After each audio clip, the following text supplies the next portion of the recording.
At the object's election ceremony, in full view of everyone, I immediately lunged for the Jade Pendant that symbolized the power of the Jew family. Ignoring all the objects laid out on the ground, I grabbed the pendant straight from my grandfather's neck. Everyone was completely stunned. What no one knew was that I had been reborn. In my past life, my father cheated on my mother with a cunning woman, and that woman bore him an illegitimate son. From then on, my life was filled with contempt and humiliation until I was finally murdered by that woman and her son. On my deathbed, I realized I could not live like that. So this time, I chose to return to my mother's womb to change the fate of both of us.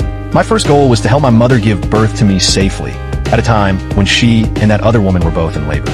Meanwhile, my father stayed by his mistress's side, not caring about my mother at all.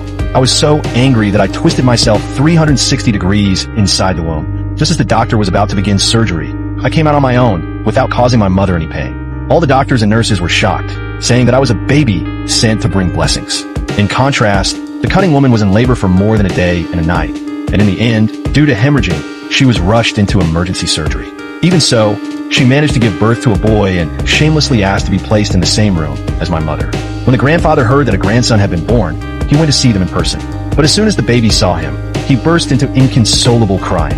No matter how much his mother tried to soothe him, he wouldn't stop. Annoyed, the grandfather went over to our bed instead. When he saw me, I smiled at him with all the tenderness in the world, and in that instant, he was completely captivated. He gave me his calligraphy brush as a gift. That was the first step in winning his affection. A nurse was about to clean me when I grabbed the brush and scribbled a few lines on a towel, shocking everyone. A landscape formed, drawn with firm, powerful strokes. The grandfather couldn't believe his eyes. He held me excitedly and said that I was a genius born only once every 100 years. Seeing this, the cunning woman grew jealous, thinking that I was stealing her son's place, so she tried to eliminate me. She pretended to be kind and brought my mother a bowl of soup, saying it was a very valuable tonic. My innocent mother believed she meant well and began to drink it. When I saw that, I knocked the soup away with a swipe of my hand and began to cry with all my strength to distract her. But what I didn't know was that the poison was so strong that with just one sip, it passed through my mother's milk. I soon fell into a deep sleep.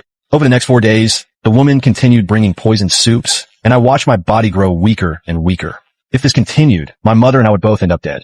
I was desperate when my grandfather came to visit us again. At that moment, an idea lit up in my mind, and I cried with all my strength in front of him. My grandfather was very experienced, and upon hearing my cries, he immediately sensed that something was wrong. He ordered the hospital to investigate the cause of my crying. The woman thought everything was under control, that her plan was perfect, but what she didn't know was that her nightmare was only just beginning.